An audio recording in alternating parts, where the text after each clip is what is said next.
Outside, the world is frozen and still, but beneath the surface, a new season is already waiting. As we start seeds indoors and count down the days to spring, this is a recap of some of my favorite flowers grown in 2025. A journey through a year in the garden, from the first blooms pushing through the cold soil to the last flowers fading in autumn. Watch palettes and arrangements come together, petals unfold, and the season quietly change. I hope it'll inspire you to grow something new, what palettes you'll choose for next year's garden arrangements, and offer a little warmth and hope while we count down to spring, because it will come. And the first flowers that really kick off the season for me are spring bulbs: tulips, daffodils, and alliums. I planted around 1,300 tulips this year, and last year I had planted around 550 daffodils. I sell all of my spring flowers at my roadside stand as a fundraiser for some of the local animal rescues. Selling flowers this year was a great distraction for me. I'm a military spouse and my husband was deployed overseas in Iraq, so I looked to my garden for comfort and distraction. There are a lot of varieties of alliums that you can grow. In late spring, my fall planted purple sensation alliums are blooming. I love these. They smell like grapes. They have a very sweet scent. I also grow peonies and bearded irises, ranunculus, anemones. There are so many great spring flowers to grow and choose, and they can totally transform a garden or landscape. It is one of my favorite seasons of flowers because we have just waited a long 6 months of winter, and then we finally get to see something beautiful in the garden.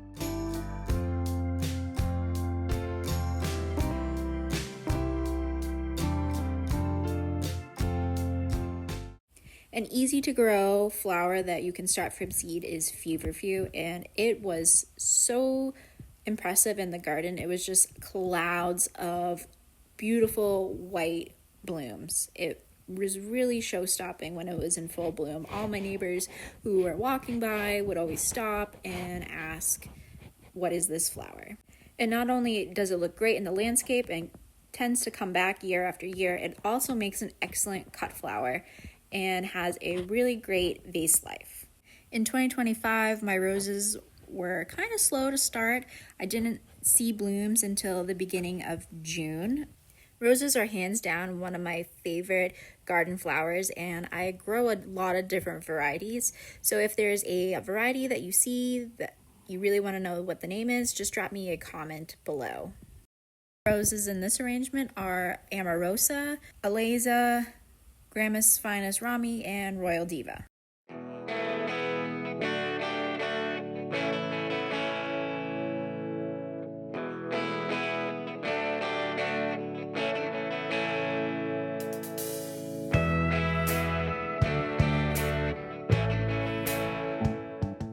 A filler that I really enjoy using in my arrangements is dill. It adds like a sparkle to the arrangement. It's really unique, kind of looks like the exploding firework. I also enjoy using lamb's ear and obviously ranunculus and anemones. The cool thing about anemones is that they open and close during the day, so the arrangements have that kind of movement, which is kind of cool. The one good thing about living in a cold zone with a shorter growing season is that we have a lot of overlapping flowers, so I still have anemones and ranunculus while my roses are blooming. So I get to make these kind of arrangements. When I lived down south in Georgia, it was one or the other. This was one of my favorite arrangements I made for my roadside stand that included butterfly ranunculus and this gorgeous deep violet ranunculus, and then Yves Piaget roses, bronze fennel, and then my favorite fringed dianthus, which I grew from seed from Baker Creek, and it's fragrant. If you're looking for varieties of anemones to grow, I would suggest growing Anemone Full Star, which is pictured here, and also the Levante series of anemones. These are both newer varieties and they are just totally stunning. So if you haven't tried growing roses yet, you really should. I think that they're 100% worth it. I think that they have a bad rap of being kind of high maintenance, but they are really easier than you think, and they are so rewarding. There's so many different varieties that have, varying vase life. Some are great for landscape, some are better for cutting. I grow a lot of both garden roses and florist roses. The main difference is that florist roses tend to have excellent vase life. We're talking a week to 2 weeks, sometimes more. And garden roses tend to have fragrance. They look great in the garden, but depending on the variety, they may not last very long. I have a whole series of rose highlight videos that if you are interested in growing roses, I would highly recommend checking out. Another flower that I like to grow in my garden is catmint, also known as nepeta. It looks not only great in the garden, and the bees and the pollinators really enjoy it and love it, but it also adds some wispiness to the arrangements. In 2026, I'm going to try growing pansies as a cut flower. I was inspired to make a gender reveal styled arrangement. I used blue Chinese forget-me-nots, pink baby's breath, which I had purchased seed and grew last year from Baker Creek, as well as yarrow, and then a whole bunch of different rose varieties. I think it turned out really sweet. One of my other favorite flowers to grow for filler in arrangements is drumstick alliums, which bloom in summer, late summer, as well as creeping bellflower, oregano, especially when you let it go to flower, and then eucalyptus. The bees and pollinators are absolutely wild about oregano blooms in the garden. Another cool flower that I tried experimenting with this year is lilac squirrel burnet. So that's what that long, wispy purple draping flower is in this arrangement, as well as mahogany splendor and strawberry spinach. I was going for a moody arrangement, unlike this arrangement where I was going for more of a cheerful, sunny type of palette. I used mainly roses as well as some cosmos.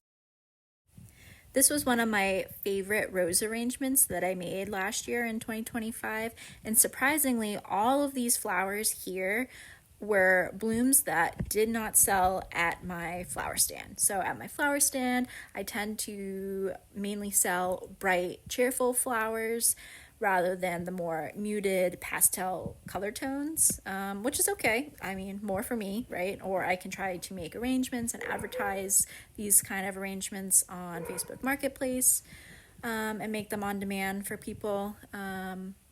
I used roses, Lisianthus, ageratum, and dill. And maybe you're thinking I initially overpriced my flowers at my flower stand, but I would just like to say that this arrangement was made with only two $10 bundles of flowers, so it cost $20, which I think is very fair. And probably underpriced, but I just want to spread the joy of flowers while trying to raise some funds for some local rescues. The next type of flower that I want to talk about is Lisianthus. So Lisianthus kind of look like roses, so if you don't want to dive into rose world, then I would suggest maybe trying Lisianthus. You can buy Lisianthus as plugs, or you can try the very long venture as growing them from seed, which takes several months.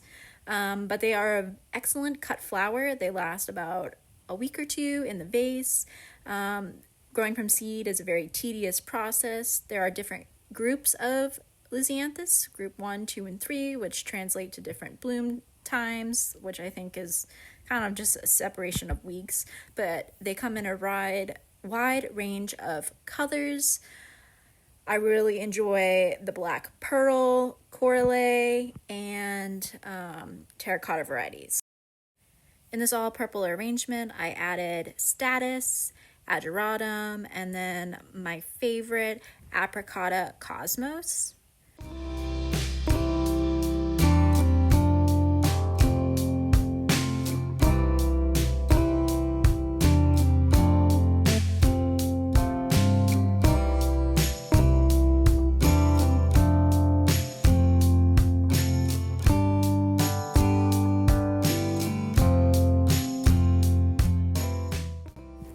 Next up, sunflowers. They're super easy to grow, they're cheerful, and the classic summer flower. Here I'm growing the Pro Cut White Knight and Pro Cut Plum series of sunflowers. The Pro Cut series is typically used by flower farmers because they have stronger stems and uniform blooms, and you get one bloom per seed, so they're not branching. They also typically don't have a lot of pollen, so they don't make a lot of mess in the arrangements. Sunflowers last about a week or so in the vase, and I really enjoy using them in my flower arrangements. This arrangement has Statice, Lisianthus, another favorite filler flower of mine, snapdragons, and then hydrangeas. So hydrangeas make a great filler to add to arrangements, especially ones that you want to have be nice and big and full and you need to bulk it up. I would suggest adding hydrangeas.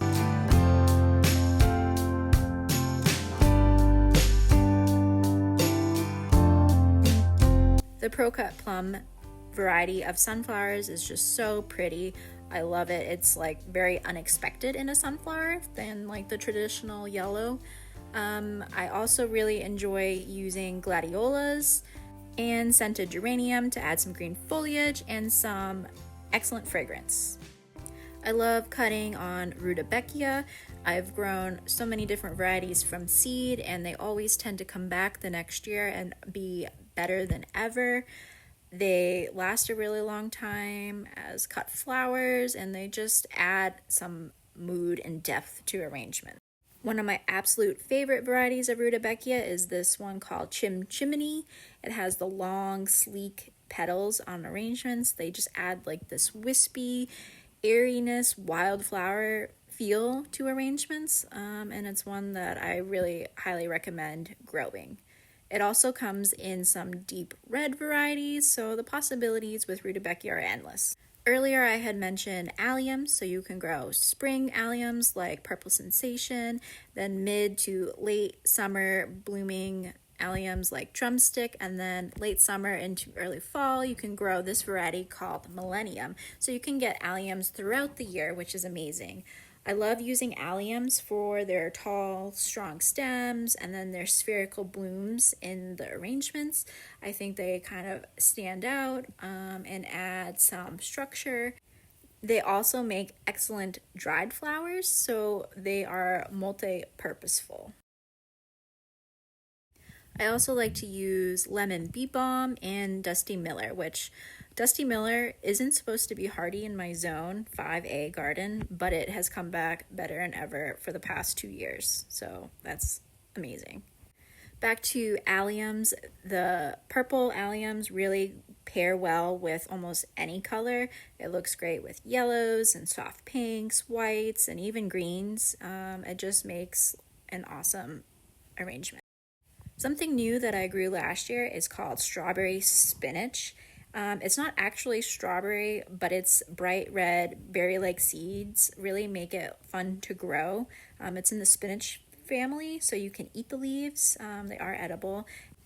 Straw flowers are also great to grow and are a classic in the garden, as well as Coreopsis, which kind of has this light airiness to an arrangement, and I call it my sparkle filler. Another one to consider adding is yarrow. So yarrow does last a long time. It will flush twice, so spring flush, cut it back hard, and then it'll flush again. One thing to consider with yarrow is that it does tend to spread and get bigger, and it's a pain in the butt to dig out, so I would add it to a spot where you have a lot of room.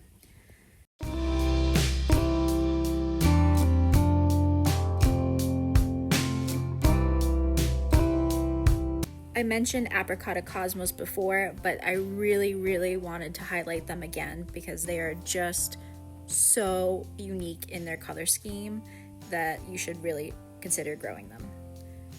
Another flower to consider is zinnias. Zinnias are great, especially if you live in a hut place. They really thrive in the heat, and the more you cut on zinnias, the more blooms that you'll get. In my Zone 5A garden, I tend to see blooms later in the season and like late July, August is when they really start to ramp up for me. This is the Roseanne Brown and Terracotta variety of Lisianthus that I had mentioned you should grow. I think it is a awesome color that blends well with nudes as well as jewel tones.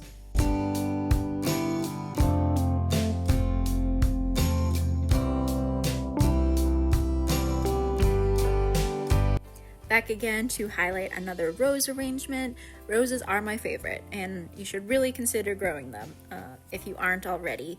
Roses come in so many different colors, and the blooms take on so many different forms. The possibilities are endless, and you should grow them.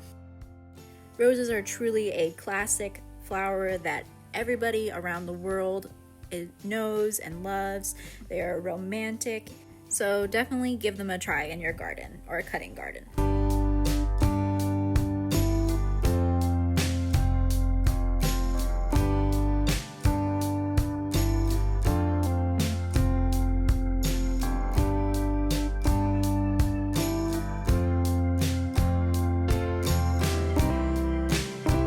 Another well-known flower to grow is dahlias. Dahlias aren't just beautiful in the garden, they're amazing as cut flowers. They can last a decent amount of time in the vase. They come in so many different colors, shapes, and forms. There's a variety or a style for everybody. Depending on where you live, they can be a lot of work, especially if you have to dig them up so they don't freeze in the winter time, but they are so fun to grow. You can grow new varieties from seed. This is actually a variety that I grew from Floret's I think can mix a couple years ago, and it's a variety that I absolutely love and continue to grow year after year, and hopefully maybe one day be able to bring to market. This variety is super productive, super tall, lasts a long time in the vase, and it was one of the first flowers to bloom. What do you guys think about it? Is this something you'd like to grow in your dahlia patch? Dahlias really come to shine in late summer, usually starting in midsummer and then continuing all the way into fall. Their big, vibrant flowers keep the garden full of color when many other plants are starting to slow down. I will warn you, if you are new to dahlias, that it may result in an addiction and a loss of grass. Also starting to bloom in early fall are the chrysanthemums. They can be early to late season bloomers, and they come in a variety of shapes and forms, and they are totally underrated. And if you aren't a chrysanthemum addict, I hope to convert you to be one by the end of this. They are super easy to grow. You start them early in the spring, and then you see blooms in the fall. They are fantastic for cut flowers. They grow super tall, and they last weeks in the vase. And like I had said, there are so many different types of varieties. They are really eye-catching and unique and something that you don't see every day. So I would highly recommend adding them to your cut flower garden, or just for your garden for landscape. I always look forward to my mums blooming at the end of the season, especially when the garden starts to wind down for the year. The chrysanthemums really help me go out with a big bang, full of big, colorful blooms that keep the garden lively all the way to the very first frost. And that's a wrap on our 2025 garden journey. I hope this inspires you to dream about what's to come, so maybe try starting some seeds indoors and to plan your own colorful garden for next year. Thanks so much for watching. I really appreciate it.